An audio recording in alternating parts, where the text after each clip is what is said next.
예, 언론 여러분 고생 많으십니다. 시간이 정말 빨리 흐릅니다. 대선의 시기가 너무 빨리 흘러서 저희도 정신 차리기 어려운데 5월 20일 국민의힘 정정당당 김문수 캠프 모닝브리핑 시작하도록 하겠습니다.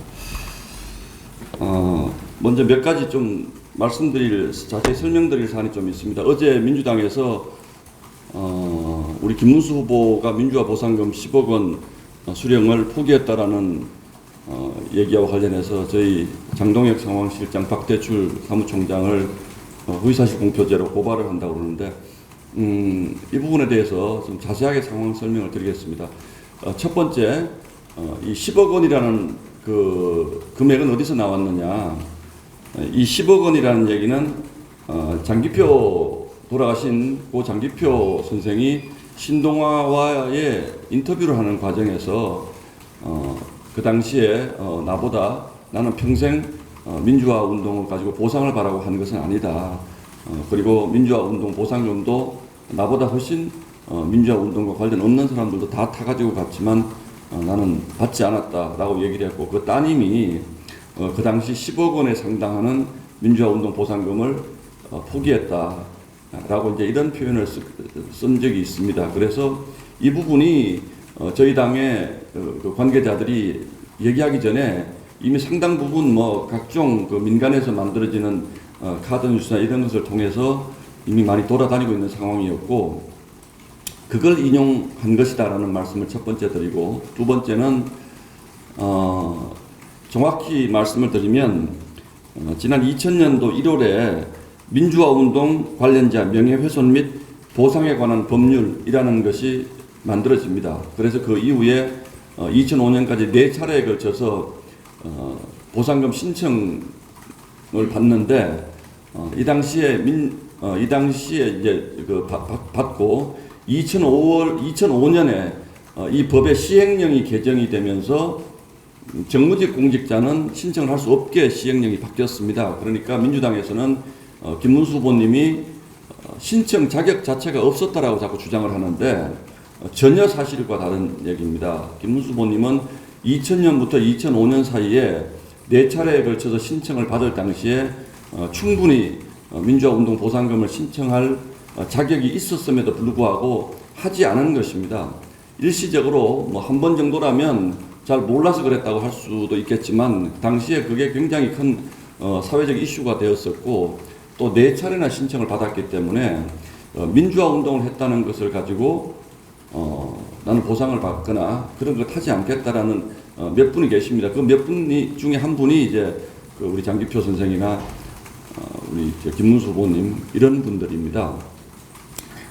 그래서 이 부분에 대한 얘기를 하는 것은 그 민주당이 이 부분을 제기하면 정말 부끄러운 일입니다.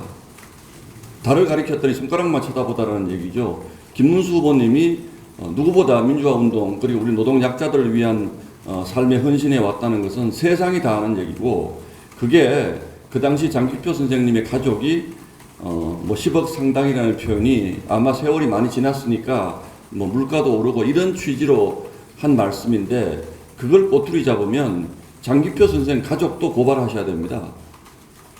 실제로 장기표 선생 가족이 10억을 받을 수 있는 자격이었는지 9억을 받을 수 있는 자격인지 그 정확히 저희도 지금으로서는 알 수 없습니다만, 이걸 가지고 시비를 걸고 문제를 삼는 것은 민주화 운동을 한 분들에 대한 저희는 모독이라고 판단을 합니다. 그래서 즉각 이거 멈춰 주시고, 또 공직선거법상의 허위사실 유포에 관한 걸로 고발한다는데, 저는 민주당의 이중성을 정말 이해할 수가 없습니다. 본인들이 그거 없애는 법 만들었잖아요, 지금. 근데 최근 들어서 굉장히 허위사실 유포다 어쩐다 해가지고 저희 당 쪽을 고발을 많이 하시는데 물타기 하는 걸로 밖에는 보이지 않습니다. 그러니까 나중에 가서 그러면 당신들도 이런 걸로 고발당했으니까 우리 후보자 그 허위사실 유포한 것에 대해서 기소된 거 면소시킬 수 있는 법 통과시키는 거에 좀 취소하자, 이렇게 얘기하려고 이렇게 터무니없는 걸 가지고 자꾸 고발하는 겁니까? 민주당이 이런 걸 가지고 하는 것은 정말 적절치가 않고, 특히 민주화 운동을 한 사실을 가지고 이렇게 뭔가 우리 김문수 후보가 자격이 없는 사람인 것처럼 이렇게 허위 사실을 자꾸 그렇게 하시는 것 자체도 잘못된 것이고, 어제 그저께가 광주 5.18이었습니다. 다들 다녀오셨잖아요, 거기에. 그러시면 민주화 운동 자체를 가지고 폄훼하는 이런 행보는 좀 중단해 주셨으면 좋겠습니다. 그리고 두 번째, 어제 정말 이재명 후보의 선거 유세 장면을 보고 경악했습니다. 저희가 논평도 냈습니다만 방탄유리 앞에 여러 개 세우고 유세하시는 것을 보면서 여러분들도 어떤 느낌이셨는지 모르겠는데, 지금 이재명 후보가 뭐가 그렇게 위험합니까? 본인 스스로가 그렇게 위험하다라고 생각을 하고 그렇게 세우는 거면 본인이 지은 죄가 많아서 그럴 거라고 생각을 하고, 그렇지 않은데도 그런 걸 한다면 정치 쇼라고 생각을 합니다.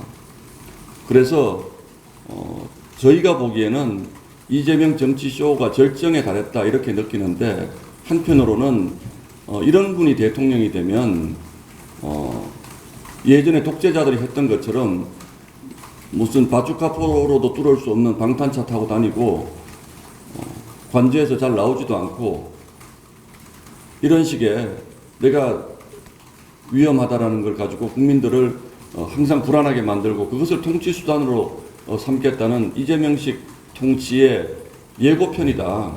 국민이 이렇게 무서운 사람이 선거운동을 어떻게 합니까? 그 좌우 이념 대립이 극심했던 해방 이후에 우리 지도자들도 100만 명, 200만 명 모아놓고 유세할 때도 그런 거 안 했습니다. 정치라는 것은, 정치가 비판받을 일이 있으면 계란도 맞고 돌도 맞고 하는 겁니다. 그래서 경호원들 따라다니는 거죠. 오만함의 극치라고 생각을 합니다. 그리고 그 방탄 유리를 세운 저희도 분명치가 않습니다. 무슨 러시아제 총기가 밀반이 됐다는 제보가 있었다 이런 얘기들을 여러 번 그동안 해왔고, 그래서 방탄 유리를 세웠다 그러는데, 도대체 우리 국민을 뭘로 보고 방탄 유리를 세운 유세를 합니까? 선거 유세라는 것은 우리 사회의 약자들 그리고 국민들에게 한 발 더 가서 그들의 손을 잡아주고 그들의 체온을 느끼고 그들이 무엇을 어려워하는지를 현장에서 체험하는 과정입니다. 저 같은 국회의원도 선거에 보면 현장에서 유권자들을 만나는 것, 그것이 바로 대통령을 정치인이 되기 위한 준비인 것입니다. 그런데 방탄유리 세워놓고 그 밖의 국민과 그 안에 자기를 그렇게 분리하는 것, 이게 바로 이재명 정치쇼가 아니고 무엇이겠습니까?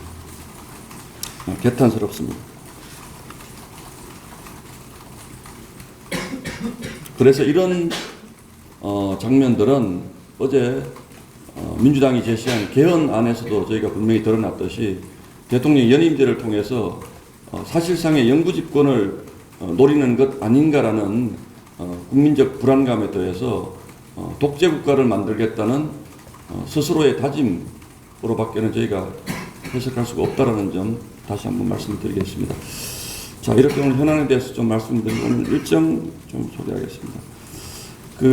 지금 저희 후보님이 주로 이제 서울 지역에 계시는 이유는 방송사에서 요청하는 각종 인터뷰와 선거 방송용 촬영들이 많이 있습니다. 아마 방탄유리도 세우지만 이재명 후보는 방송사들이 요구하는 선거 방송용 사진 촬영에도 일체 지금 응하지 않고 있다고 듣고 있습니다. 그러니까 토론회에도 이재명 후보가 나오지 않겠다고 해서 지금 토론회가 성사가 잘 안 되는 토론회가 또 있다고도 들었습니다.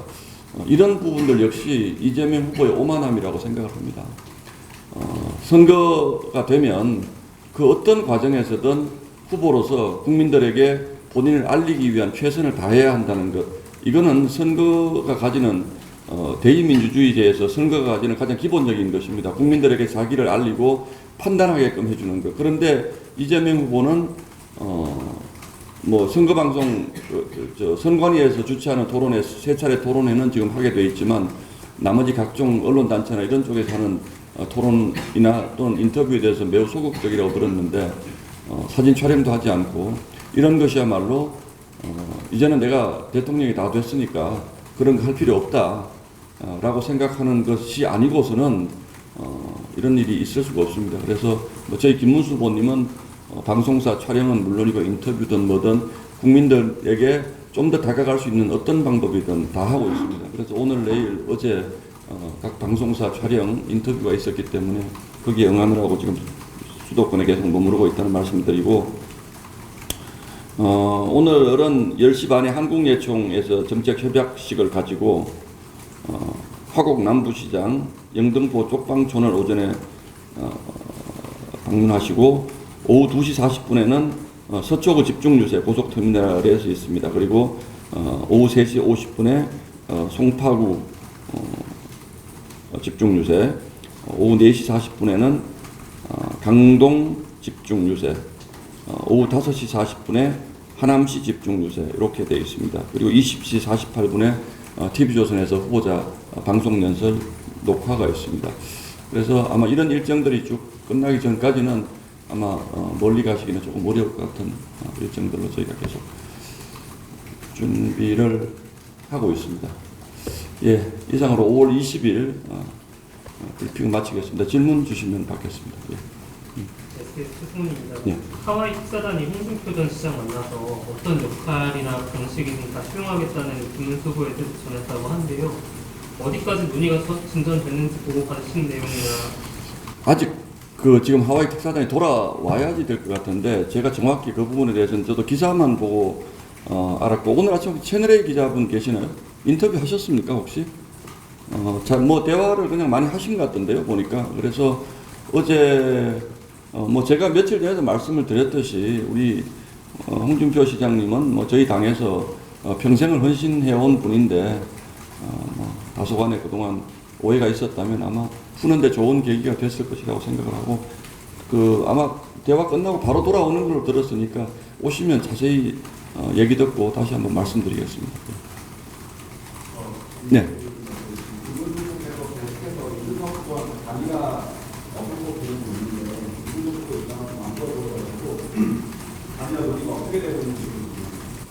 제가 솔직히 말씀드리면 공식 채널로 지금 대화가 이루어지고 있는 것인지는 잘 모르겠습니다만, 저는 큰 틀에서 보면 이준석 후보는 저희 당의 대표까지 하다가 이제 나간 후보고, 또 어제 오세훈 시장의 그 토론회에 그 세 분이 오늘 사진을 보니까 굉장히 그림이 좋더라고요, 개인적으로는. 그래서 이번 선거를 결정짓는 굉장히 상징적인 장면이라고 개인적으로는 생각을 합니다. 그래서 뭐 이준석 후보도 지금으로서는 단일화에 대해서는 뭐 부정적인 입장을 많이 가지고 있는데, 또 어제 그제 뭐 다른 이런 것들을 보면 뭐 서로 간에 좀 이심전심이 좀 통하고 있는 것은 아닌가라는 기대를 해봅니다. 예, 예. 박주린 부장인데요. 대선이 지금 2주 정도 남았는데 혹시 목표로 하는 득표수 같은. 그거는 뭐 저희가 지금 굉장히 어렵다는 것은 뭐 솔직히 시인을 해야 되고, 그리고 우리 언론인 분들도 뭐 그렇게 생각하실 텐데, 그러나 선거의 2주일이라는 것은 굉장히 긴 시간이고, 그 사이에 일어날 수 있는 여러 가지 변수, 저희가 전혀 상상할 수 없는 변수, 이런 것들이 항상 있어 왔기 때문에 지금 저희 입장에서 뭐 민주당이 60% 이런 얘기를 하는 것 같은데, 저희 입장에서는 지금 이재명, 조금 전에도 말씀드린 것처럼 이재명 후보의 이재명의 나라, 민주당의 나라를 만들었을 때 우리나라에 어떤 어려움이 올 것이라는 것들을 국민들이 이제 이 유세 기간 동안에 하나하나 알아나가시는 과정이기 때문에 저희도 차근차근 뭐 지지율을 회복할 수 있을 거라고 생각하고 있습니다. 네, 그 연장 son상에서 좀 2주 남았는데 선거 돌파구라고 해야 되나? 이런 부분에 대해서 좀 생각하시는 부분이 있으실까요? 잘해야죠. 저희가 참 조심스럽습니다. 예, 저희가 국민들께 저희의 진정성을 더 자세히 말씀을 드리고, 결국은 이번 대선이라는 것이 가지고 있는 특수성이 있지 않습니까? 그 특수성 위에서 저희가 충분히 성찰할 것은 성찰하고 또 저희가 반성할 것은 반성하고 그럼에도 불구하고 대한민국이 너무 지금 엄중한 시점에 와 있다. 대한민국의 경제가 완전히 붕괴될 수도 있는 어려운 시점에 와 있다. 또 대한민국의 안보가 굉장히 위험한 시기에 와 있다. 이런 부분들을 과연 그저께 경제 분야 토론에서도 보셨습니다만 이재명 후보에게 맡겨서 되겠느냐. 이런 점에 있어서 분명한 안보관을 가진 김문수 후보, 그리고 경제 일해본 경험을 가진 저희 김문수 후보, 또 그리고 정치적으로 안정된 경력을 쌓은 우리 김문수 후보, 뭐 이런 것들을 가지고 계속 좀 설득을 해 나갈 생각이고, 경선 과정에서 있었던 뭐 여러 후보들 사이에 약간의 뭐 갈등이라든가 이런 부분들은 참여했던 분들이 시간이 지나면서 직접적으로 유세에 참여를 해 주시는 분들도 계실 거고, 또 다른 방식으로 지원을 하실 분들도 저는 분명히 계실 거라고 지금 생각을 하는데, 오늘은 뭐 특히 한동훈 전 대표가 부산에서 또 현장에서 국민들을 만난다고 하니까 그런 점들도 좀 국민들, 특히 우리 지지자들의 우려를 불식시키고 우리가 한 모습으로 나갈 수 있는 중요한 계기가 될 것이라고 저는 생각을 하고 있습니다. 이어지는 질문인데 그 지지율 말씀하셨잖아요. PK 지역에서는 그 전통 보수 지역인 PK 지역에서 그 이재명 후보의 좀 뒤지는 모습을 보이는데 그런 모습 어떻게?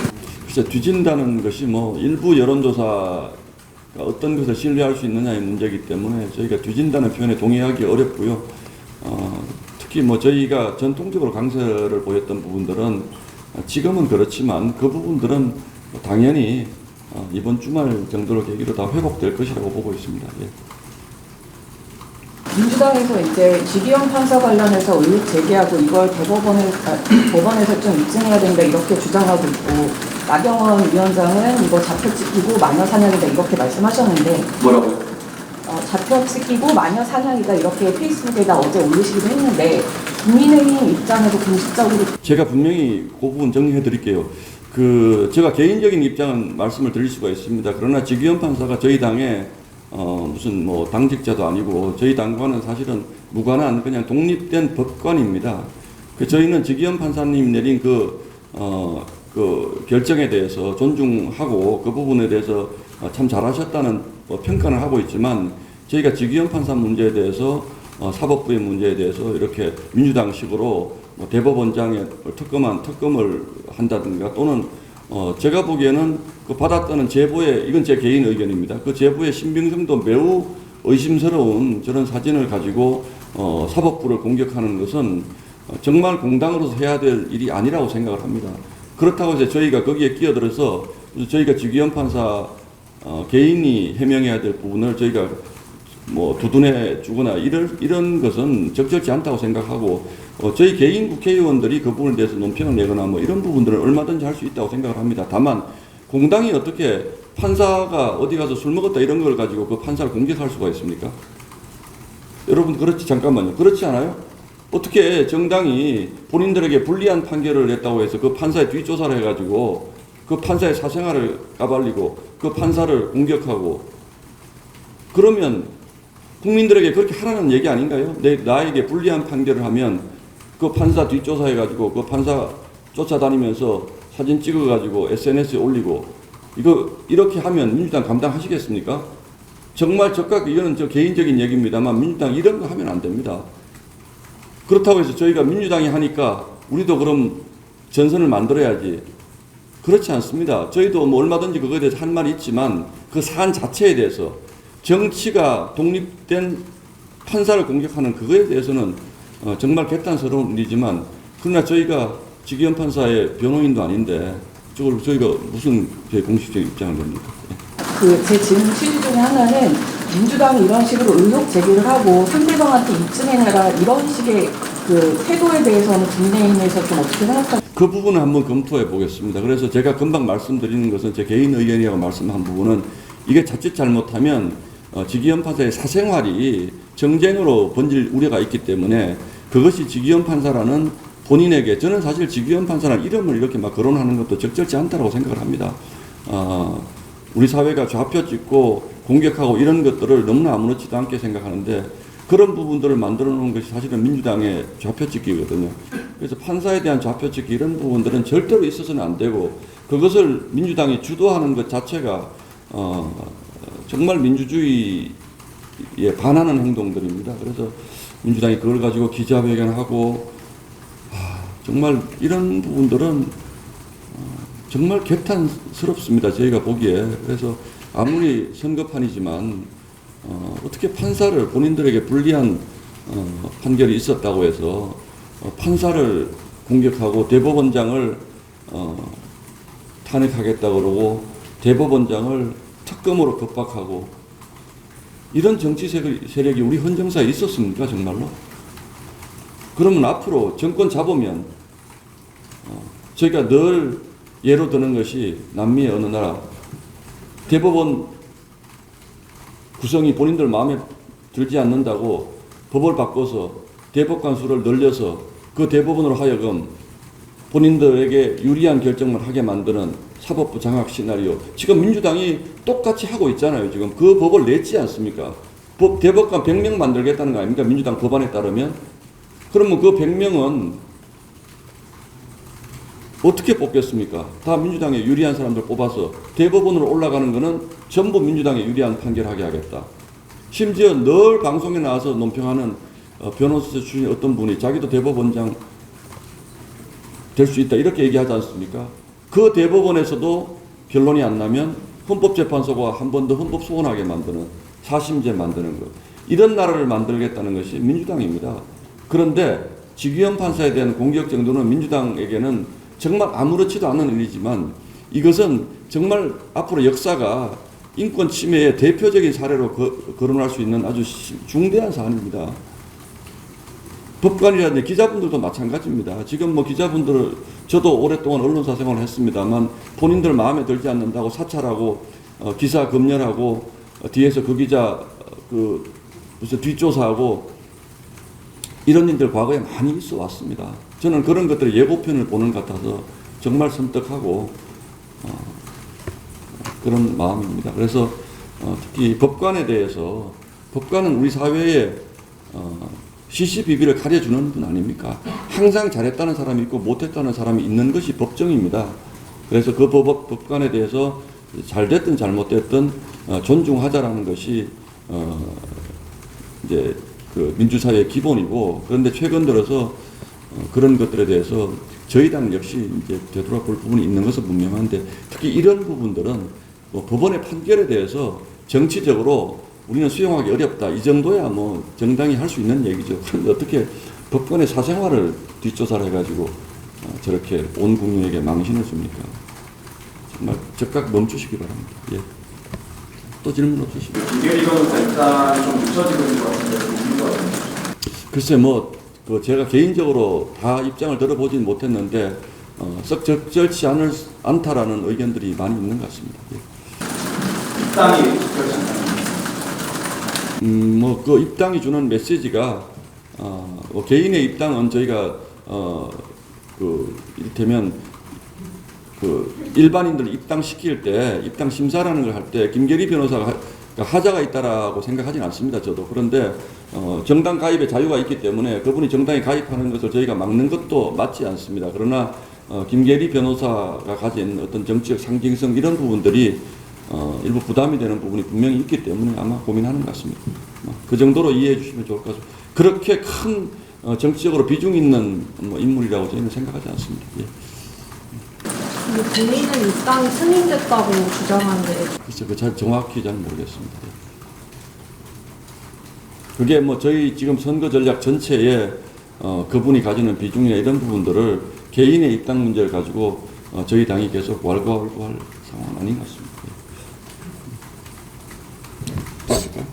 저희 선거 전략이 감명 콘텐츠였잖아요. 근데 서훈아, 김용남이랑 의원들 포함해서 검보수 인물들과 반 국민의 콘텐츠를 좀 뿌리고 다시 한번 분명히 그 부분에 대해서는 저희 입장을 말씀을 드리겠습니다. 그분들을 폄훼하고자 하는 것은 아니지만 빅텐트라고 하는 것은 저희 진영에 있던 일부 국회의원들이 그쪽으로 가거나 특히 허은하나 김용남 의원님은 개혁신당에 계셨던 분들이기 때문에 그쪽 가시는 것에 저희가 논평할 수는 없는 것인데 빅텐트는 그런 것을 빅텐트라고 하지 않습니다. 항상 대선이 되면 뭐 움직이시는 분들이 있습니다. 그래서 이분들에 대한 정치적 평가는 유권자들에게 받는 것이고 저희가 무슨 민주당 전직 의원 몇 분 데려왔다고 해서 그걸 빅텐트라고 여러분들이 평가할 건 아니지 않습니까?